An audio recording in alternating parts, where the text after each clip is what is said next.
citizens of the comedy film nerd universe. I thought you were going to say university. Sure, the Comedy Film Nerd Universe, CFNU. How's everybody at the State University? We're accredited. We're in room 228. Oh, hey, buddy. Episode 228. Yeah, it's get out your syllabi, kids, and your highlighters, because today's going to be... You're going to school. You're going to school. Nice. We got a lot to talk about. We're going to talk about the Expendables, Finding Vivian Maier. I have an Asylum update, thanks to you fans. We're going to do another ad from Kickstarter and talk about some DVDs and then do a special extra review of Locke that you just saw. Just saw Locke. That'll be fun. And we got an amazing guest today. Yes, we do. And I want to thank everybody who came out to the shows that I just did in Minneapolis. That was a lot of fun, and did stand-up at Acme, and then Doug Loves Movies at the Women's Club of Minneapolis, this theater that was built in 1927, which I love old theaters. They claim that it is haunted by Tiny Tim because he died there.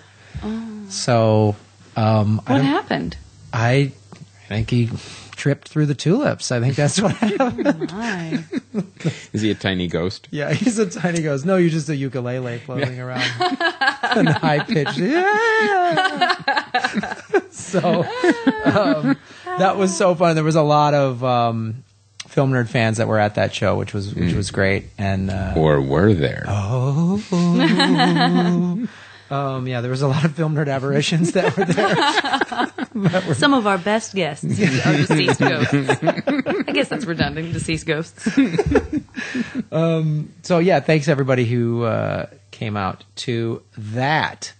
What else should we talk about? The podcast festival hotels are going quickly. Yes, there are still a few left at the discounted rate, but you got to get them quickly. You got to get them quickly. We have a code on our website, right? On the link to the tickets? The tickets for the festival, yeah. And then if you go to lapodfest.com, you can click through and get the discounted hotel from rates. Right. And we are going to be adding, we're going to live video stream the whole festival. Yes, we're working on setting up that apparatus right now. As we speak. That should be done within the next week or so. And, we got to announce this. We got Earbuds T-shirts. Oh, we're doing pre-sales. Right now, we have the T-shirts. I'm looking at the boxes right now. Mm-hmm. And for $40, you get the T-shirt that will ship out right now. And when the movie's done, we'll send you the download. The artwork was done by film nerd fan Paige Branson. In Baltimore. Don't pronounce the T. Mm-hmm. Doesn't he? Is that true? Yeah, they all say Baltimore. I never heard that You know what before. people don't realize about Baltimore? It's just like The Wire. Yeah. It is, yeah. She's selling Pandemic, and there's bodies everywhere. And between that, she had the time to do some comic book art. Great. So, yeah, these shirts are amazing. You gotta check them out in the store, and the artwork's awesome. They did, and Angela Warner at Estoy Merchandise did a wonderful job with them. Yes, so they look great. So it's a way to get your shirts and American made too. Yeah, suck it.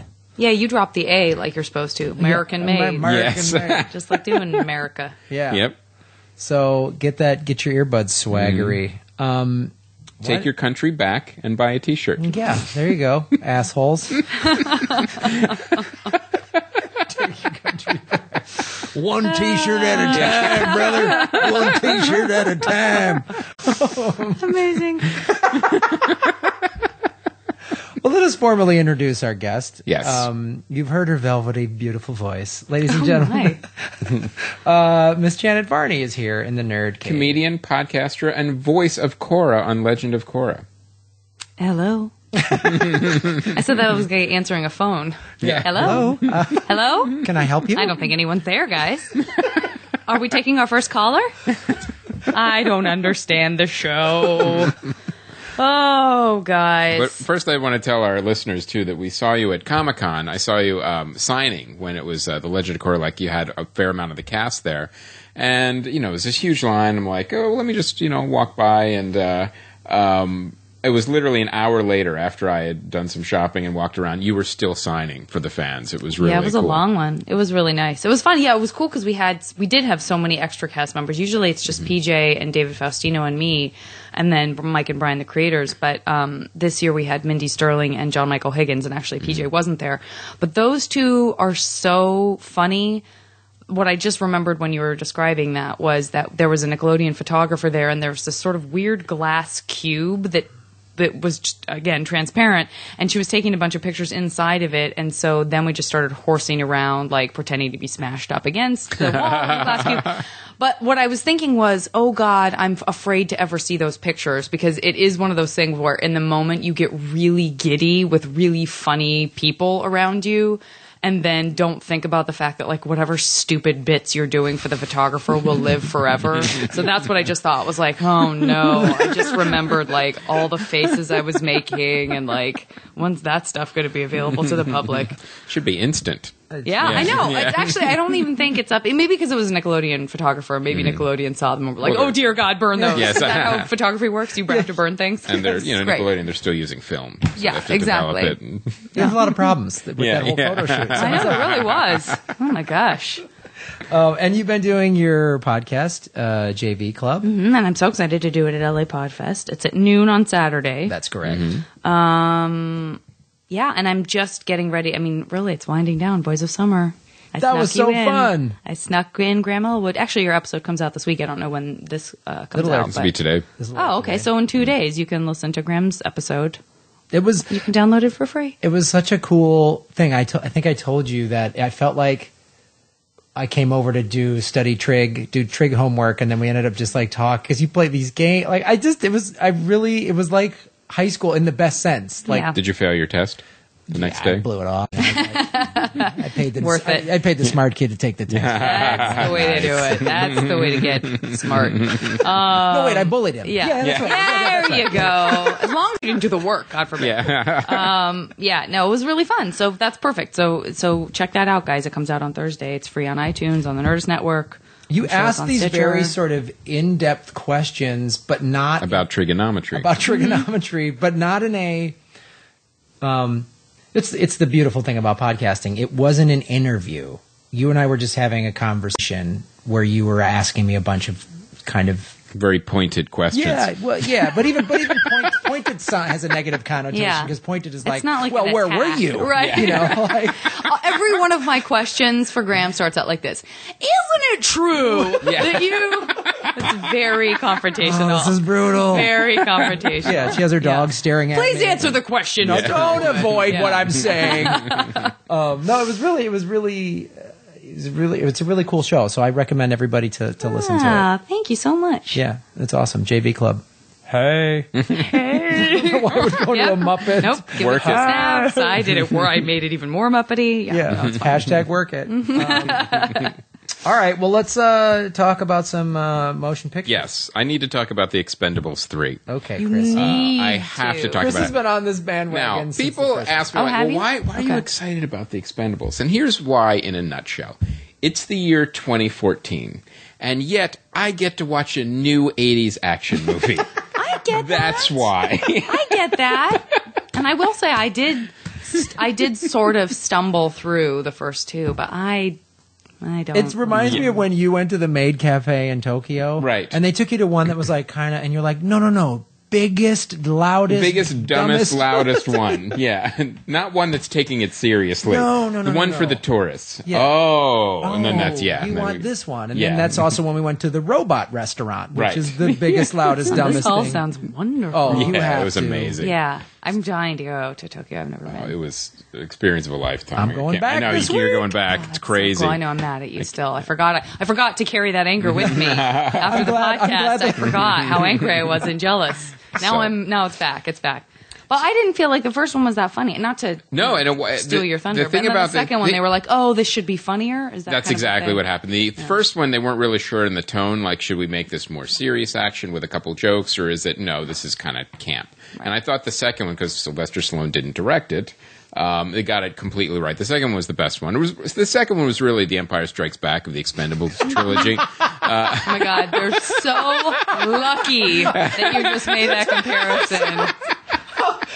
They'll never get a better compliment Yeah, that's it. than that. That's it. That's really. That is the It's really the Krzysztof Kieslowski's Yeah, Blue really of the trilogy, of the Red, White, and Blue trilogy. So, that is the robot restaurant of comparisons. yes, What that's you just exactly made. right. And that's with these movies. You got to take them with a grain of salt. You really have to go in knowing what you're getting into. And I think more than one grain. Yeah. I think you gave it Salt lick. a salt lick. You got to take a salt lick. Yeah, because it's one of those movies that bullets are flying everywhere. It's an 80s action movie. There's no blood. Antonio Banderas has machine guns in both hands with apparently no recoil to them at all when he's firing them. Magic Endless guns. bullets. Endless bullets. No one reloads. And reloading's for pussy. Yeah. I mean, let's be honest. And when you have a wave of enemy soldiers coming at you, and then when Sylvester Stallone goes, there's another wave coming in, you know that's the exact same actors just coming in again to do another shoot. Because you have one actor It's not who's the same playing. footage. Yeah. You have one actor who's playing, Soldier 1, Soldier 4, Soldier 7, helicopter pilot. Right. That's just one guy that's doing all of that. And watching this movie, and then this occurred to me as I'm watching. I'm like, that actor next to Mel Gibson looks familiar. There are two actors in Expendables that are in Asylum. What? No way. Yes. And I'm like, God, how do I recognize these actors? And I only thought there was one, so I put on Facebook, name the actor that's in both the new Expendables movie and Asylum, and people started giving in multiple answers. There's actually two Bulgarian actors that are in both that have like one line or whatever. But here's the thing about this movie. There's a ton of stars in it, obviously, 80s action stars. Mel Gibson plays a great villain. Not as good as Jean-Claude Van Damme, but it's impossible to look at Mel Gibson in a movie thinking, God, what an asshole. That kind of like you can't really separate it as much, but he reminds you too of why you liked him in the 80s, because he's playing an 80s action villain. Right. And Who is also a current racist. yes. And there's just so many people in this That's movie. what makes him so great. And As a villain. well, he's actually evil. how else are you going to buying cast that? him at this point? Yeah. That's about What it. else could you do? But, I saw that Beaver movie. Yeah. Puppet Beaver. I saw that Beaver movie. I didn't see that one. That was I just remember Not the other Beaver Man movie, Without a but Face. yeah. I remember that one. It was like it's hard to be sympathetic on him with him now. But I'm watching the movie, and really, there's nowhere else you can go after Expendables 2. There's not much. Like, okay, bullets, guys. Jokes about aging, and then they added like a bunch of new younger actors that kind of like take the place of the Expendables, but then. You know what's going to happen. The old team still comes back and like shows these young whippersnappers how it's done. And the one who almost steals the movie too is Antonio Banderas. He's absolutely hysterical in this movie. He keeps submitting fake resumes because they keep turning him down. So every time he keeps submitting resumes, then when they meet him again, I'm like, oh, it's you again. Stop submitting resumes to be an expendable. And there's not a lot of backstory or character development. Whoa. Yeah, whoa. I know you're going to find this hard to believe. I know you're going to find this hard to believe. You're like, it's not like, well, maybe they'll go in a different direction or set something up. And I'm like, no, this is pretty much it. Just find some ruins, some tanks, and some fake guns and put some Bad guys helicopters with accents? Yeah. I mean, they made a couple really funny jokes, like when Mel Gibson is like, what? How hard is it to kill 10 men? You'd think by now you'd at least wound one of them. So there's a lot of like insider jokes like that are kind of fun. Wesley Snipes is funny in it. And how much do people get paid? I know this is probably something you discussed before, but when you have a movie like this, how much are people agreeing to get paid? That's a great question. I don't know, because you've got such a huge cast, and you wonder, is it a most favored nations kind of thing where everyone kind of gets the same, or is it like, does Antonio Banderas get a little bit more than Wesley Snipes? Like, who knows? Wow. I don't know how you would even. I don't know how you do that. Or do you just go? Or does Kelsey Grammer get some crazy amount of money for like 3 scenes? Who knows how they do it? All I know is Sylvester Stallone probably got a fair amount of money for this, because it's kind of he's one of the owners of the franchise. But it really is the kind of movie. The second one's definitely my favorite, but this is the kind of movie you go in expecting a big, dumb, loud 80s action movie, and you won't be disappointed. Okay. And you need no backstory. You need zero backstory. You can walk into any of these mid-whatever and go, The interesting thing about these movies, too, mid-movie, and just go, this is the... See if you can, for half price, just do the second half of the movie. See if you can catch up You'll and still figure be out fine. what's going on. Yeah. And I really think, too, it's such a specific audience, these movies. Like, if you don't have that 80s action movie as a reference, I can see how you wouldn't be able to sit through any of these. Mm-hmm. Well, the thing who are all these old people in this action that makes no sense? Right. that kind of thing. That I wonder is that it didn't do that well this opening weekend. No. It did $16 million according to IMDb. So I wonder. There is a little controversy on that number, though. How so? And the reason is because a DVD quality print of the film was leaked early from an insider at Lionsgate, and it got millions of downloads all over the world. So they're wondering if that actually hurt the piracy, or did people just not want to go see the movie? I mean, one of these things is like, how can you prove it either way, really? I mean, I think you kind of. I don't know. Millions of downloads seems like it doesn't seem like the movie that you need to see again. But were those people going to see the movie anyway? You don't know. Well, I bet they would have. I bet you they would have. Because if, for example, someone offered me that, I would be like, no, thanks. Right. Then you guys have made it a bit more definitive, actually. Now you're kind of convincing me, like, yeah, that probably did hurt the... Yeah. So it had a great opening weekend, just not financially. Right? Yeah. In terms of just eyeballs. Yeah. So it's like our business. It's got a lot of downloads. Yeah. So definitely there was interest in the film before it came out. It generated a fair amount of online buzz with and of course, what we always say is please don't pirate or download movies. You have to pay for your movies that you want to see. But like Expendables 3. Here's the thing. If you did do that, then you need to pay your penance and go spend money on an indie film. Right. I like That's that. fair. I like That's that. fair. You know what I mean? We'll Robin Hood it. I can hide behind some Robin Hood rationalization. Yeah. Which is bullshit. But Yeah. Go rent Copland. What if people misunderstood and were like, so then I rented Robin Hood Prince of Thieves, Graham, and why would I be giving... That's not what he meant. Why am I giving that money? Really don't see that for sure, guys. If you feel like, if you hadn't seen it, you don't need to see it. If you did that again, then you need to give money to charity. Yeah. Then it really, And donate blood. Like you really... It's compounding. It's a compounding situation. Give money to ALS. Yeah. Do that. Yeah. Do the bucket thing. All right, so let's talk about Janet. You saw Finding Vivian Maier. Yeah, I can't remember, to be totally honest with you. It might have come out a long time ago. I'm really sorry, but I feel like I remember it being a new and noteworthy in iTunes. It was it probably was a straight to streaming kind of thing. But the thing about documentaries is that technically it came out technically last year, but when by the time it rolls around to actually get to see it, when anyone can watch it, because I'm sure it was like at a festival, this and that, right? But I feel like I saw it the second it came up because I had seen trailers for it, and I was like, I can't wait for this. And that counts.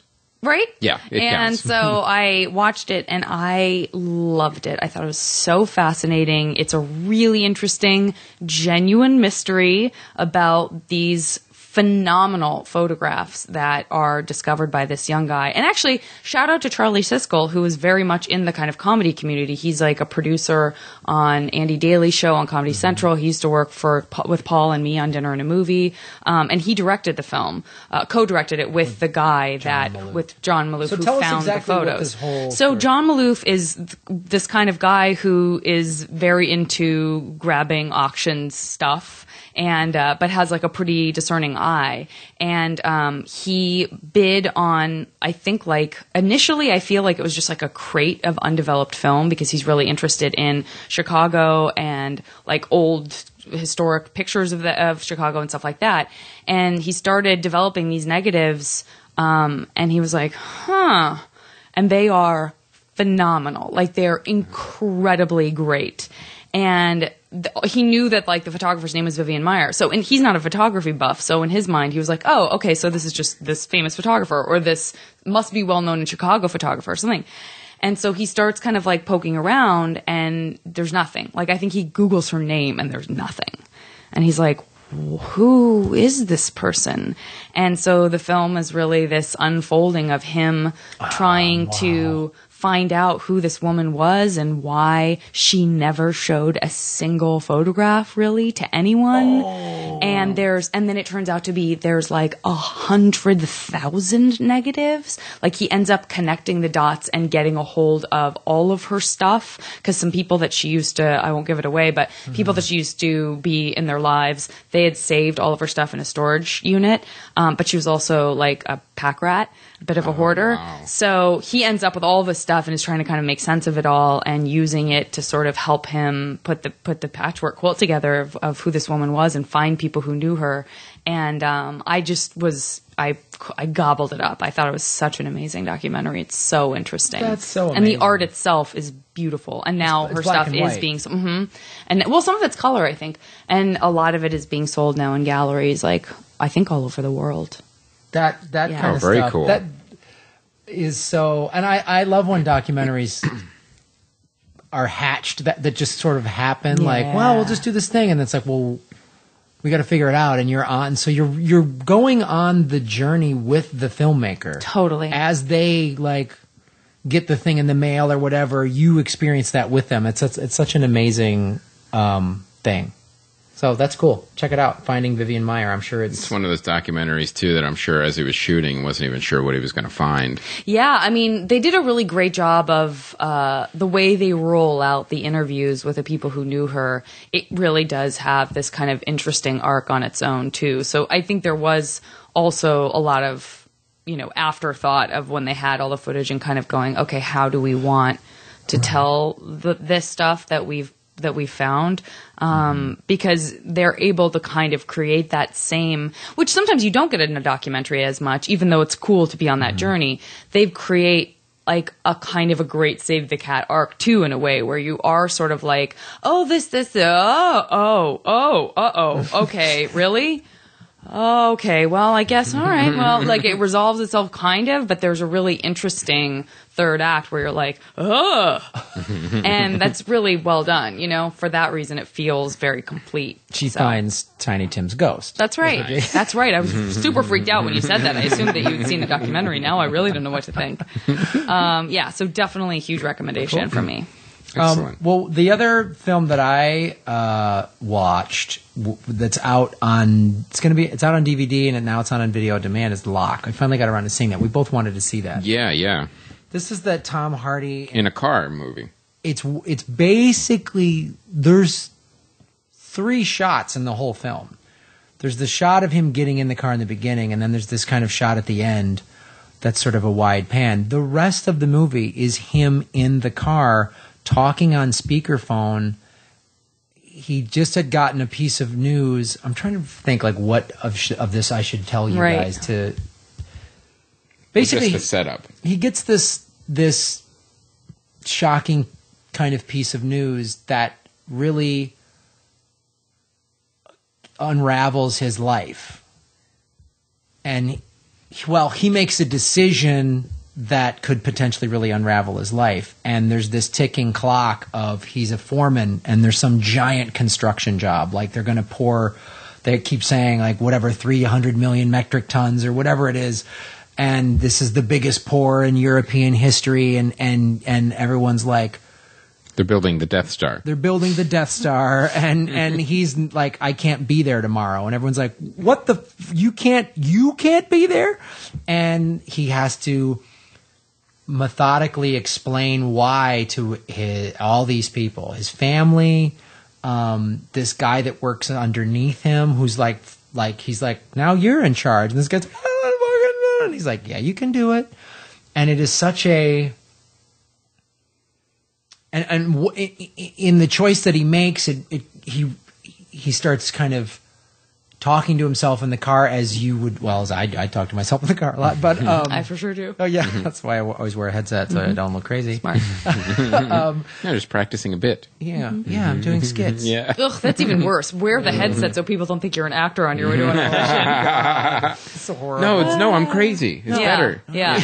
You'd rather, for sure, you'd rather in LA. So, and he kind of reveals like one of the reasons why he's making this decision is it comes out like didn't have the greatest relationship with his dad, and it's sort of like, well, I'm doing the right thing in his mind, and all this stuff, and so it's just it's one of those movies that's just an amazing piece of acting.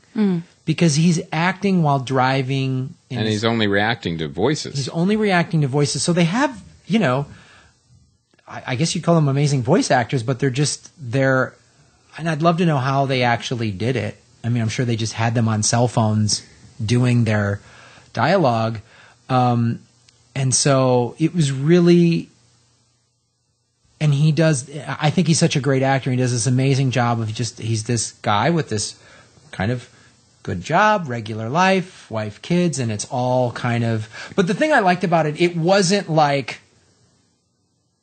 outlandish. It wasn't like, oh, there's a terrorist or there's a bomb. Yeah, is it? I mean, forgive me for not knowing, but is it like? Is it? Would you say it's drama or is it suspense or is it? Not, is it action? It doesn't sound. No, it's not action. It's not suspense. There's not some crazy crime. It's a thing that could happen in any one of our lives. Right. Okay. You know, and how would you deal with that? Yeah. So that's what I like because when it first started, I was like, does it feel gimmicky? No. Oh wow. It doesn't. That's an achievement. Then that's how they did it. They did it like. If this happened to you and you told your friends the story, you'd be like, and so I had this, 3-hour or 2-hour, whatever, 2-hour car ride. And in that car ride, I just had to make all the most difficult calls in my life. And you'd be like, oh man. And they like, when you tell the story, I had an acting teacher who would always say, like, this is the day. Like, that's how you need, like, this is the day that you talk about where your life changed in huge ways. And so you're seeing this happen. You're seeing this regular guy. It's not a spy thing. There's none of that. It's just how you would have to deal with this and what it uncovered and triggered about who he was. It's an amazing performance. And I was hesitant when it came in the theaters because I was like, God, I love Tom Hardy, but 2 hours in a car. I mean, but it's riveting. Because it's well written and it is so realistic and human, and he, in these phone calls he's trying to like keep it together and we can get through this thing, and his business partners or whatever are going, what? Like, oh my God, you're killing me. But I mean, don't say, right. But now I'm really excited you to really see it should see I don't know. And it's well, I have a question. Is Tom Hardy in a car a better movie than Ryan Reynolds in a coffin? Yeah. Okay. Without a shadow of a doubt.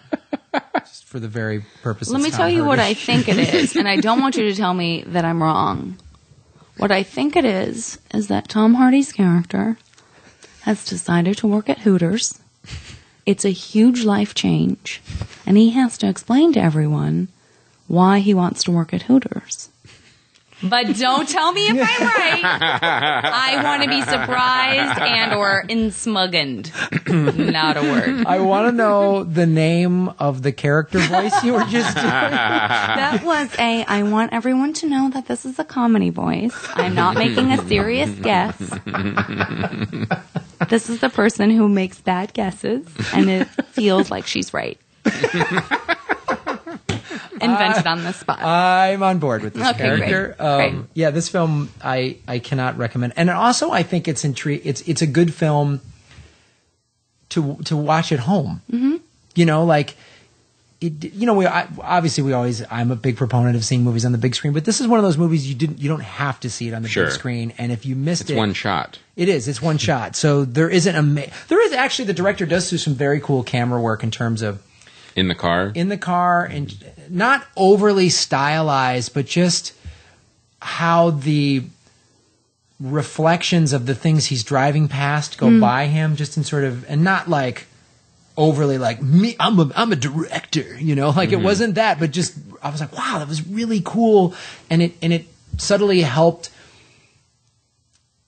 convey what this guy's going through. Yes, he's in his car. Yes, he's driving on the freeway. He's got to do all these phone calls, but he's going through a huge life change, and it then, when you're going through something like that, it changes your surroundings. Like, you're viewing your surroundings differently in whatever the thing is that you're going through, and I think the director captured that. God, that's so cool, Graham. Yeah. I can't wait to see it.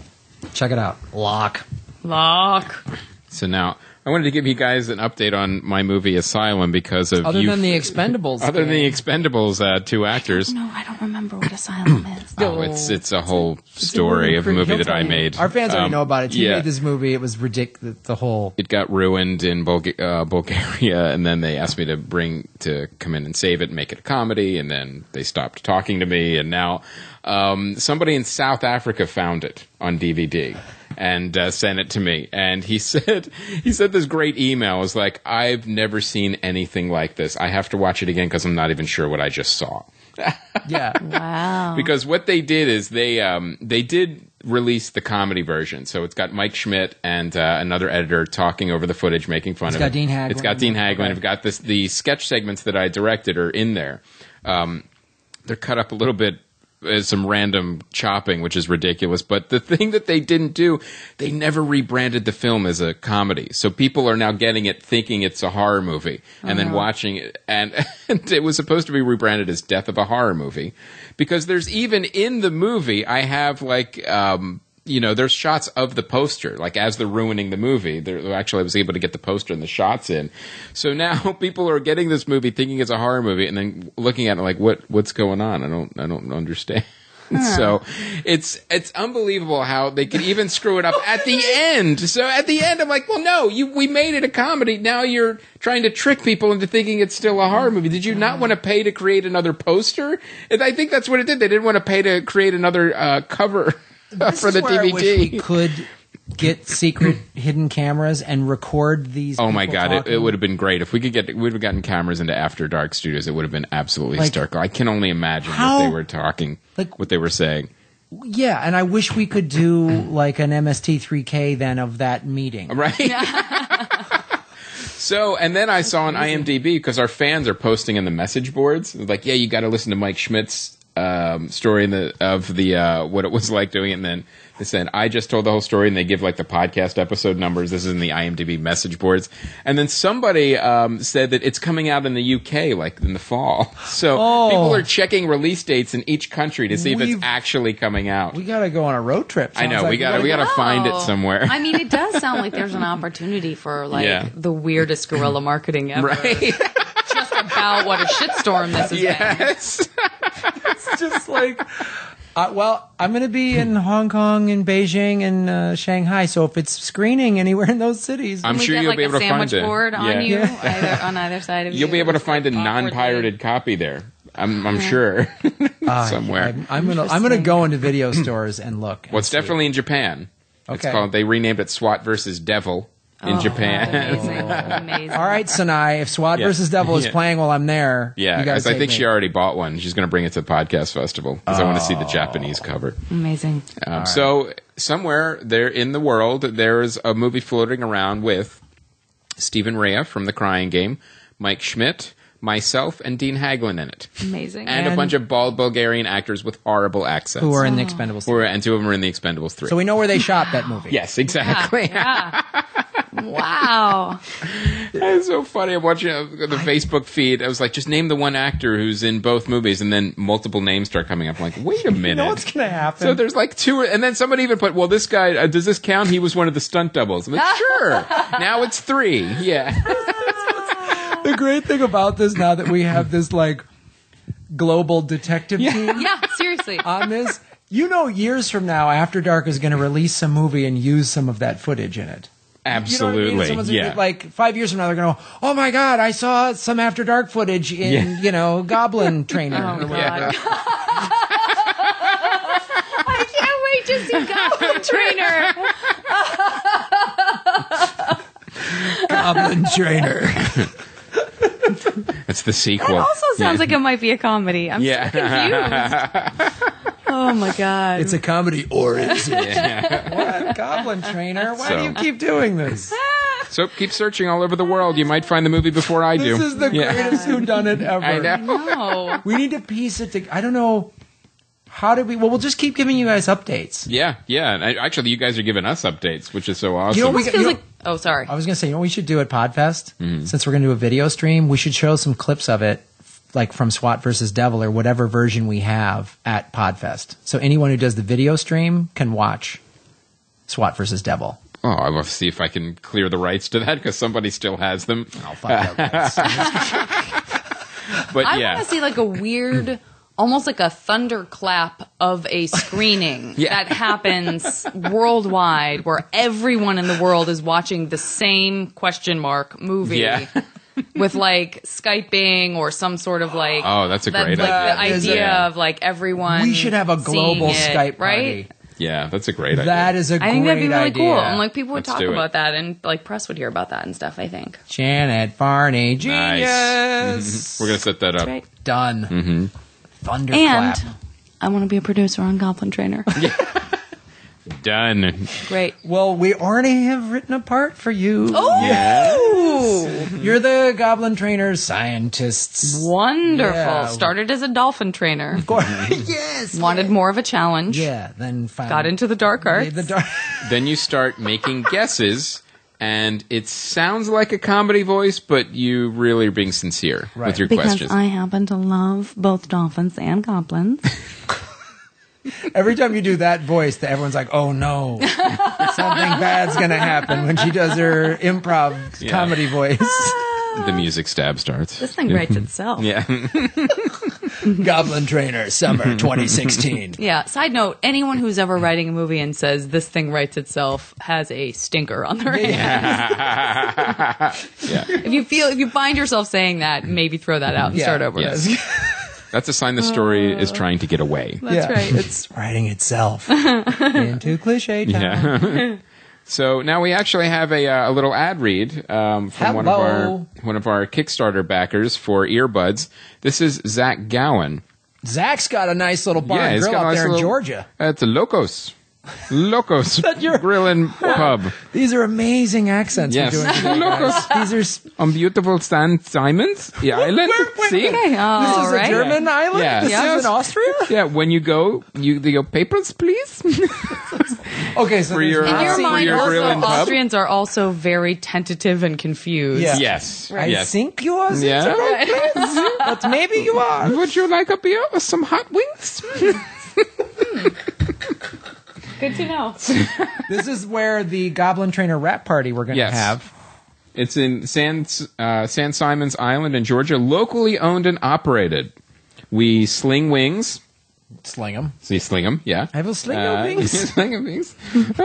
Or perhaps you'd like your hate wings both of you. on the Russian front. Hogan! Oh, it's an episode of Hogan's Hero. And they have top-notch burgers, great live music, and a vast beer selection. Delivery, takeout, and catering as well. Voted St. Simon's #1 sports bar. I Is tell that you a what, real island? Yeah. I don't know why didn't for some reason I didn't It's weird. realize There's all that. these amazing little islands off of like Georgia and South Carolina, and they I didn't like even they're know. these. I knew about beautiful- the islands in off South Carolina, but I did not know. Georgia's got them. And here you what, locos. Here's what you should do, Zach. If you can find a asylum, have a screening party at Locos. Yeah, if you can find a DVD, you may have to import it from another country. If it's Yeah. SWAT versus Devil. Yeah, whatever. It'll still work. And then have a bunch of here's what you do, Zach, at Locos, is then have a bunch of wings or sauce or whatever and name them after asylum characters. Oh, absolutely. Absolutely. No question. Got to do it. It's one of the great things about the movie, too, is I gave everyone American names, but so it's a bunch of Bulgarians with American names. You can call me Mike. Yeah, you can be like, Tanner. My name is Tanner. Amazing. Yeah.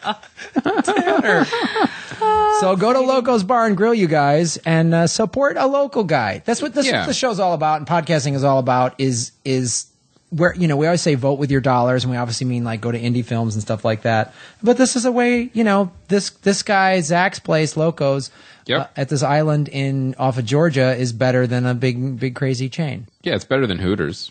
Oh, for sure. Yeah, I'm just, There's no question about that. Yeah, I've never eaten at Hooters, but I'm going to guess it's better. Yeah, I 100% guarantee. And, if you go all the way to Zach's place, Locos, you get some wings, and you think that Hooters are better, I will personally reimburse you. Fair enough. that purchase. You I thought heard it you were here going to first. punch him in the face. I will personally punch you in the face. And what character voice would you do that I'm in? not sure. I might be a whole new guy. Oh, Might be a dude. Face punching. Face punching. he's punching. Face pinching guy. In St. I could have said face Simon's pinching Island, guy. Georgia. Oh, I'm gonna pinch your. I'm gonna pinch your face so hard. I'm gonna pinch your baby's face. You got an adorable cheek. So I could eat you up like a Christmas right. candy. Threatening, isn't it? It's very. Yeah. you can check out Loco's Grill and Pub at facebook.com, Loco St. Simons. Do it. Tell us how the wings are and have an asylum screening party. Yes, and make sure you name every wing after a Bulgarian actor. Yeah. These are the Bulkelviov wings. People are like, I don't know. I can't. Just bring me some wings. Are they I need you to say the name of the wings, please. I can't pronounce. I don't. Bring me something with a lot of V's and T's in it. Is it medium spicy? Can I just get whatever guy's that? Like, They are Tanner. spicy. Yeah. sure. You want a bowl of Tanner? Sure. Easy. Good stuff. Shout out to Zach. Thank you, Zach. All right, so let's talk about you run SF Sketchfest, I do. and you just did what would you call it, a summer? We called it the SF Sketchfest Summer Social. Hello. And it was just 4 shows at the Castro Theater, which is this great 1,400-seat, beautiful historic theater in San Francisco. And yeah, we like to do a little summer programming in part because I love being in San Francisco in the summer because it's foggy and beautiful instead of hot and crispy and smoggy. But we did an anniversary screening, 35th anniversary screening of the Muppet Movie, the original Muppet Movie. And Dave Goles, who was a huge part of the Henson Company and originated Gonzo and, puppeteered and voiced and did a bunch of stuff on Fraggle Rock and Labyrinth and Dark Crystal, all that Muppet Show. He's a Bay Area guy. So we've basically every year we're like, all right, what Henson thing can we do? Because we love him so much and we love having him out. And so this time he was able to actually bring a Gonzo puppet and puppeteer the puppet and do a Q&A as with himself Gonzo. and also as Gonzo. So little kids got to ask Gonzo. When I tweeted this, I would have done that. This little kid yeah. could not, he was so shy. As soon as the mic got into his hand, he just he would be like, and then he would get shy and hide behind his parent and then get shy. And Gonzo was like, I'm on a meter. And finally this little kid is like, Gonzo, what exactly are you? And he was like, the jury's still out. We don't really know. At some point I thought it was from outer space, but that turned out not to be true. So it was just amazing. Yeah, this little kid ended up asking the question that the entire audience erupted in applause because everyone was like, ooh, seriously though? No one's ever asked. Yeah, So it wait was a great. It minute. was great. Jim Henson retconned Gonzo's alien origin. I'm not sure. I just know that, I don't know the backstory on, I think they never really resolved that, and now there was he's one out movie from where space. it was his other aliens came down, but then they never mentioned it again. Yeah, I think maybe they backed off of that. Loved that movie so much when it came out. I remember seeing that in the theater and thinking, well, I love the Muppet TV show, and then the songs in it. Oh my God, Paul Williams is a genius. Rainbow Connection, and Honestly, I'm It's going a to go back classic. there someday. Is one of my favorite songs, if not my favorite song in life, not just in kid life or Muppet life or Paul Williams life. I think it's an amazing song. The lyrics are phenomenal. The lyrics of it, you're just this is so hopeful and beautiful, and it's a great movie. That's what the movie was about. I remember I saw the movie so many times in the theater, and would love to have seen it on a big screen. It was totally magical, and I got to interview Dave because I sort of became that person who's like, I'm interviewing him, so now every time it's me. But that's kind of how I started the Q&A or just the interview with him was I had forgotten about this line, but there's this line at the end where Doc Hopper, played by the amazing Charles Durning, of course, is, it's a showdown in that western town, and Kermit's kind of trying to be pacifist and, get Charles Durning over to his side, and he's like, we're just this group that, this is my hint at a Kermit the Frog voice, but we're just this group that kind of had the same dream, and I guess that dream makes us kind of like a family.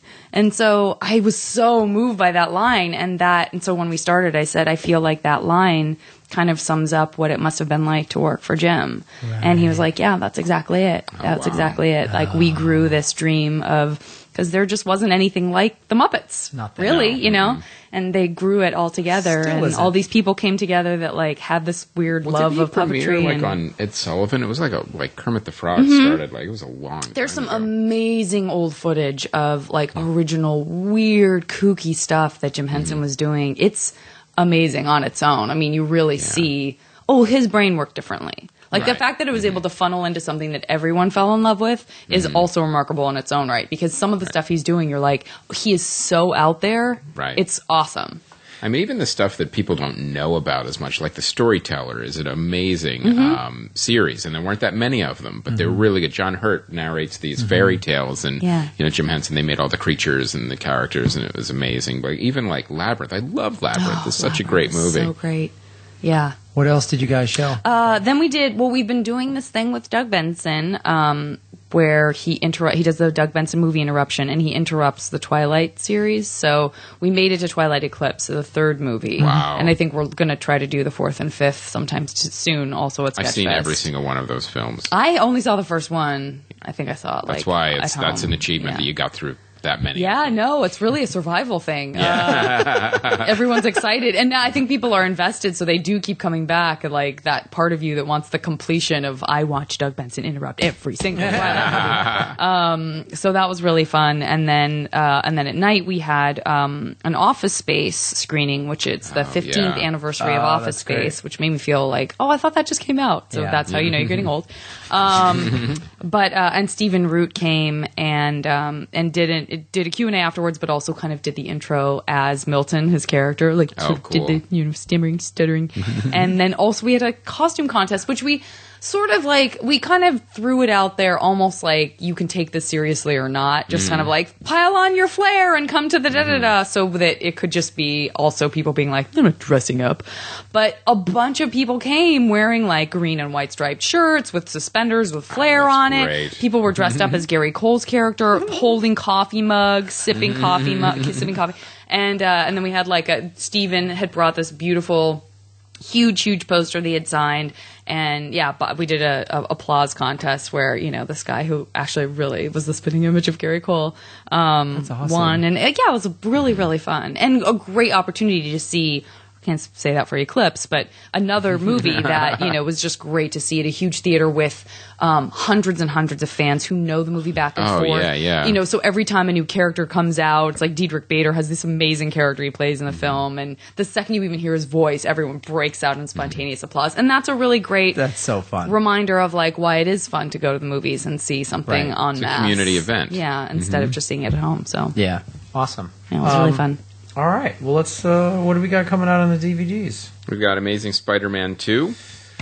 All right. I have to say Skipped this. it. Didn't see it. I have to say this Didn't miss movie. anything. I will say this movie didn't surprise me.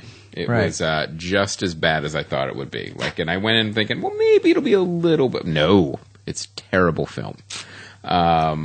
If you've missed it, you did yourself a favor. I mean, the thing.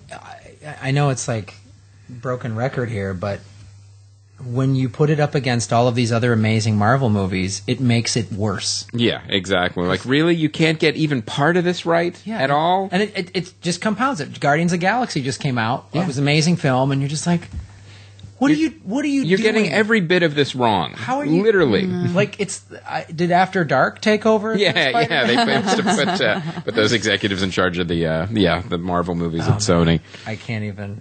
I can't even say, oh yeah, watch it on DVD. Yeah.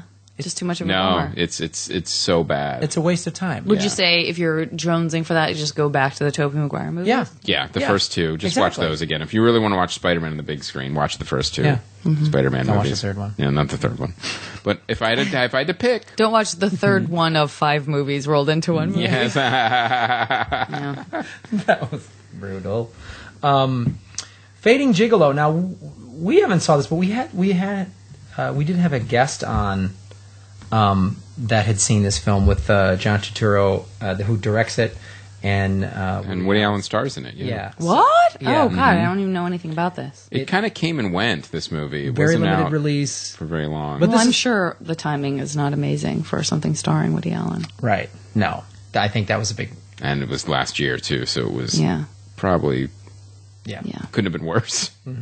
Bad. But I heard it was pretty good. I haven't seen it yet. I do want to see it. You know, it's supposed to be one of these films that's really it's really John Turturro's movie apparently, and for numerous reasons, obviously he wrote and directed it. But I've heard good things. Did he also didn't he do that one that was like the theater? It was a movie. Was that his movie? I remember his sister was in it. He was in it. I thought he wrote and directed it, maybe. It was this movie about, like, a theater company that I kind of liked. It was very I don't know. sort of romantic and sweet. A little bit like sort of the magic of theater, kind of, that I'm forgetting right now. Was it Sorry to put everyone on the Transformers? spot. I promise it was Directed it? not. I think he did. Let's go into this. Was it It's on the tip of my tongue. It's like one word. Passion? Passion? No. Illuminata? Illuminata. Ah. Illuminata. Illuminata. Yeah. That what I was, need to check that out again because I saw it in the theater and I feel like I remember kind of loving it, but maybe I would hate it. that came out in now. 1998, Illuminata, and with Leo Bassi, Henry Behar. Again, just a few years ago. Right, just the other day. He's directing another movie so soon after his last movie came out. Cool. All right, yeah, Illuminata. See that? And the next one is Only Lovers Left Alive. This is the Jim Jarmusch artsy vampire movie. I think Tilda Swinton is in it. Yeah, Tilda Swinton So I have not seen this one yet. and Tom Hiddleston and Mia Wachowski? Wachowski. Close enough. A depressed musician reunites with his lover through their romance, which has already endured several centuries. Okay. Oh, yeah. Because they're vampires. All right. Well, Jim Jarmusch is either you really dig his stuff or you don't. So if you're a Jim Jarmusch fan, You're either going to be on board or you're not. yeah. So if you're not, if you're like, I don't know about Jim Jarmusch, then This movie's not going to change your mind. Right. this movie is not for you. Yeah. It's Let's like start- Sid and Nancy if they were vampires. Exactly. That was the pitch. That's Weren't they, though? In a way. Kind of. Reverse ones, heroin vampires. That's right. Reverse one. I don't even know what that means, but I agree. So I don't know. Interesting. Okay, coming out this week, Sin City. Sin City, A Dame to Kill For. How many Sin Cities movies have there been? Is this the third one? I believe it is. Was the second one something that really got as promoted as this one? Well, the second one was really The Empire Strikes Back of Sin City. Oh, here we go. Here we go.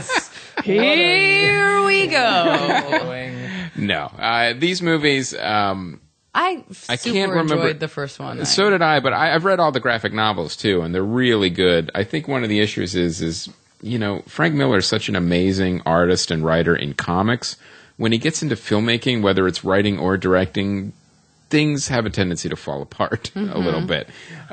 So I'm not sure about this movie. I mean, I love the whole world that he's created. I love, the graphic novels. I love the cast. So I'm going to go into it with an open mind because I want to like it. But And it is We'll kind see. of like I think you're probably better served seeing in the theater, right? this one, yeah. They're ultra stylized. Because whatever's terrible about it will be more obvious to you if you're watching it at home. So now Robert Rodriguez, he's been directing them, but I think it's like he co-directs it with Frank Miller. This one, Yeah. To me, I just loved those graphic novels so much that I got to see them on the big screen. So I forgave any because I like the first one indiscretions too. of it. I just was Yeah, like, yeah. awesome. I get they're bringing these graphic novels that when I first read them was like, oh, like these were so intense, and it's I remember film noir pulp. Oh, it's everything. And today, I love it, and so I'm. And the way he shoots them too, the way Rodriguez shot them is like he actually makes some of the comic book panels literally come to life. Not like an interpretation of. No, that's exactly what it looked like on the panel page on the screen and Yeah. make it move. I remember seeing the first movie. It was our daughter had just been born, and Audrey and I hadn't gone out in a long time. We were like, let's just go out. Let's go to dinner. We'll go to a movie. We got family in town. Great. So we go out and we see Sin City. This is the movie. And about halfway through, when the ultra violence kind of kicked in, my wife just looked at me like, "This is the movie you take me to the one night that we get to go out." So that I can have PTSD. Yeah, exactly. Date night, honey. Yeah. So we both liked it. And yeah, Great. That's what keeps So- a marriage God, I fresh. just really forgot there was this. I seriously thought this was the second one. What is the? I wait, don't the Sin remember City? the I second think Sin there's City. I think. But there- now I that think you're it's saying 3. that, I feel like Yeah, you're right. Like a there Sin was- City too. Yeah. I don't remember being in the theater even. Hold on. We're gonna get to the bottom of this. Sin City, The Hard Goodbye. Oh no, that was a short. Oh, why this is so. Maybe it is the second one. Well, I you don't look know. that up. I will say that I've never been less surprised by the addition of an actor to a cast than Eva Green. Like, you see her in the preview and you're like, oh, of course. Yeah. There's Sin City and then A Dame to Kill For. Well, there was another one, though. I could have sworn there was another one. Maybe Frank Miller wasn't involved in the second one? This is driving. There's fans are screaming. I know. Right. This is, I feel like Just that always type into happens to me on Google my Sin podcast. City movies and see what comes up. Okay. But there, Yeah, I'm going to see. I definitely am going to see it in the theater. Oh, Even though yeah. I do have issues with the sort of like I want to feel like the sexism is like it's all in good fun Right. because we're lampooning da da da. But I am getting to an age where I feel like I'm less flexible on that stuff, Right. and so it's interesting to see movies like this because I feel like I'm making an agreement with myself that I'm not sure I'm comfortable doing, but I'll still see it. Yeah. All right. No, nothing. no, so maybe it is the second one. Yeah. This is the second Interesting. one. So I think also what we might be thinking of too is Frank Miller directed a movie called The Spirit, which Right. was shot kind of in the same kind of green screeny style what it that was. kind of felt like, and now that I'm thinking about it, kind of felt like a Sin City skipped movie. it. Yeah, The Spirit. That's exactly Skipped right. it. Okay. Never mind then. This is the second Sin City movie. All right, everybody. We're not editing any of this. Yeah. Yeah. Enjoy the debate and the That's ignorance. what it's all about in real time. That's what podcasting's all about. Yeah. Wait, what? Wait, who did Yeah. You get to listen to the correct things and the mistakes. I only all wish at the that same your time. keyboard would have been louder so they actually could have heard the clackety clack of you. Okay. I'm going to see this. We're all going to see it. We are. We're going to see it tonight. We're all going to see it. We're all going Oh, tonight? oh. Oh, we have plans? Okay. All right. Interesting. Who's driving? Okay. No, I'll drive. I'll just have to move the car seat. Oh, Okay. okay. All right. I'm in. Great. We all live in the 3 furthest corners of That's Los right. Angeles. We did it. We really All right, triangulated that. We'll meet in Culver City. Perfect. That's actually a good plan. Yeah, that's good for you. Yeah. Hey. And maybe you. I'm losing on this one. Let's go to the ArcLight Pasadena, everybody. Oh, see, this is why we can never see movies together, Janet. This happens every time. We'll go to the Hollywood. That would work. Oh, worked very well for me. It's like 5 minutes away. All right. Fair enough. All right. And then Neil will come too. Century City. That's where we go. Oh, Janet got mad. Tired mad. The only kind of mad you can get when you think about driving in LA. All right. Well, that is our episode, ladies and gentlemen. Thank you so much for listening. Is there anything else we got to talk? Yeah, you know what? I want to ask Janet about Legend of Korra because, as you know, Oh, right. the whole family's big fans of that show. But the last couple episodes disappeared from our television. We didn't get the same. Did something happen with Nickelodeon? Did they Yeah, pull it? they pulled it off. They pulled it off of television because the overwhelming majority of our viewers didn't want to sit through, I guess, huge banner ads for SpongeBob and like loud Barbie commercials and commercial interruptions. So we get millions and millions of downloads online. And what they had done, I'm trying to make sure I know this stuff from what Mike and Brian were telling me, like when we talked about it at Comic-Con. But basically what they did was, because it's such a huge show for them, they tried to punish all of that. Now, all due respect to Nickelodeon, I don't mean that in a mean way, but I think what they did is they pulled it off of everything digital and only made it available on television for the third season, and people just watched pirated versions of it. And so then they reacted with the absolute reverse and pulled it off television and put it everywhere only on digital. So it's going to live on After digital. Dark, executives are now in charge of exactly, Nickelodeon too. Exactly. Optimally, we wanted people to be able to have both options, but for some reason, Nickelodeon just like had a very averse reaction to making it only available on television, and then the viewers being like, "Well, no, I'm not going to watch those commercials. I don't want to see it online." What about the other television shows on the planet? Aren't Right. they both on television and on digital? I know, it's weird. Because It's weird. I didn't even know the new season started just because the DVR knew, and we started watching it, and then because that's how we watch it. We watch it, as the DVR records it, we watch it, and then all of a sudden I'm like, wait, where are the other episodes? Yeah. And then I do a search, and nothing's coming up. It's like it's disappeared from television. So now, It's on. It just lives online, so you how can can I see it watch at nick.com or just anywhere. The full digitally. episodes. The only thing I don't know if they've made a deal with again because it's so it's a little weird. It's very business driven. It's like, because for Apparently example, our not. season 2, well, it is, but it's like weird because like our season 2, I think that they're having some kind of weird thing with iTunes where they're like fighting because our season 2 finale is one of the most downloaded television episodes in iTunes, period. Wow. So I think they got into some kind of bidding war. I don't really know, but I know now Are there that I don't DVDs? think it's available. They haven't made the season 3 DVD that I know of yet. But you can watch it on nick.com. I'm pretty sure you can watch it on pretty much every other digital platform except iTunes, because I think they're still working that out. And it's actual weird. television. It's a weird situation. It's like the most like this incredibly successful show that has now been messed up in terms of how it gets delivered to people. It's fascinating because the other thing too about Nickelodeon is it's a more it's a higher age show than like the people who are watching SpongeBob aren't necessarily watching. It's like, the only show of its kind on the network, Right. and I think that was also a weird a thing for them, branding and kind that's of thing why for they were them. like, well, maybe we should just put it all because out they're on also saying digital. that like college kids are watching it. Oh, for Yeah. sure. Oh, Yeah. my God. When I do Yeah. conventions, the majority of people there, and there's hundreds and hundreds of people who just come to even like a panel with me, which seems absurd. But like, there are people in their 20s, 30s, 40s. Yeah, it's not really a kids show. It's more like one of those shows that it's like kids can enjoy along with, adults and college kids. Yeah. It's beautiful animation too. And I actually did a little research on it, and I was looking. It's like a new animation studio in Korea that this is like their only credit. That and like a couple other things. Meticulous and But- devoted to And this show. it's so smooth and it's so detailed. It's like really good animation. So when you're watching this show, you realize, oh, this show obviously costs some money. So we should pull it from the network. I know. I don't know. I don't get it. So, if well, that's anyone good from to know. Nickelodeon PR is listening, guys, I did the best I could to represent what happened. But you didn't make it easy for me. You didn't make it easy for me to totally understand why.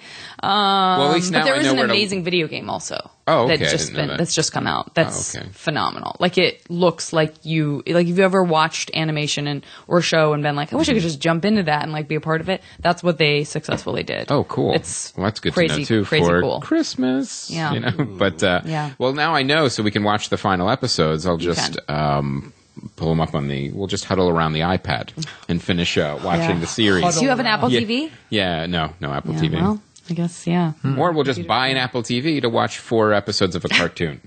I do like an Apple TV, guys. I love Apple TV. Yeah. God, Is there a Nickelodeon app for the PlayStation, perhaps? Maybe. Maybe. All at right, us now. we're figuring it out. But it's just cool because you can watch all the stuff you would watch on your computer. You can just basically share with your Put it on the television TV. Yeah. and see stuff. Okay. Yeah, Apple TVs are great. All right, let me think about it. Let us know. On the air? Let us Yeah, know by let me next see. week. Hold on. I assume you Pause. want me back next Yeah. week because we're back to back, but okay. Marketing and executive choices aside, it's a phenomenal show, and Thank we you so really, much. Yeah, I'm so proud to be a part of it. We enjoy it. I mean, it's one of those shows, like I said, that like I watch it, my wife likes it, and both my kids, I mean, literally 6 and 9, can't wait for the next episode. That's great. So it's fantastic. Cool. I think one of my nieces just started watching it, who's going to be 6 soon. All right. Just loves getting in there early. Yeah, That's right. Do it, Cora. Well, guys, thank you so much for having me. absolutely. It's a pleasure. I Where love can coming on. Where can people find you online? You can find me on Twitter at Janet Varney. The JV Club has a Facebook page. I think if you just go on Facebook and type in the JV Club, you'll get there. My website is janetvarney.com. I feel like maybe the last time I updated that was a year ago. But it does have links to everything that I do that's current. So Sweet. Well, thank you so much. And guys, of course, come see JV Club at the Los Angeles Podcast Festival. Yes. yes. The whole weekend, September 26th through the 28th. And let's say you live in another country and you can't make it out for the festival, we will be live streaming. That will be up very shortly. We're going to have those tickets available. Awesome. Yeah, but you can just buy those day of if you Literally day of. Day- We'd prefer you buy them early, Yes. but you could buy them day of. Goodbye, Dan. All right. Well, thank you guys so much for listening. I will be in China. I'll be in Hong Kong the 25th through the 30th doing shows. And we'll be in, let me make sure I got all these dates correct. Then I will be in Beijing September 1st through the 4th. And Shanghai September 5 through 6. So check that out. And of course, headlining the Improv in Hollywood, California, September 13th. That's a 10 o'clock show. Chris will be on that show, and That'll be a great show. it'll be a lot of fun. And if you use coupon code Graham, you get 2 tickets for $10, I think. Oh, that's cool. How can you go wrong? You can't. You cannot can't. go wrong, Chris. And then I'll be headlining the Zanies in beautiful Rosemont, Illinois, September 17th through the 20th. And Wednesday, Thursday, if you wear your Palm Strike shirts, I think you get in like for free. And then if you use coupon code Elwood, I think you get in for $5. So check that out and go to the Podfest. That's all of our stuff. Like us on Facebook, you guys, the Twitter. And also, we wanted to let you know the summer movie preview is available in iTunes, that episode, that it made it over there. And also, a lot of you don't know that we actually have an app in the App Store for iPhone, Android, and you actually get a little bonus content. Each guest talks about a movie or does a recommendation, and you get a PDF of the show summary. And you can stream the episodes. You don't have to download them, so they don't take up space. And the entire back catalog, exactly. So check that out, you guys. All right, thank you once again to Janet Varney Thanks, guys. and her cornucopia of voices. Didn't know if any of that was going to happen. Glad it did. So my name is Graham Elwood. And I'm Chris Mancini. And as always, remember, Han shot first.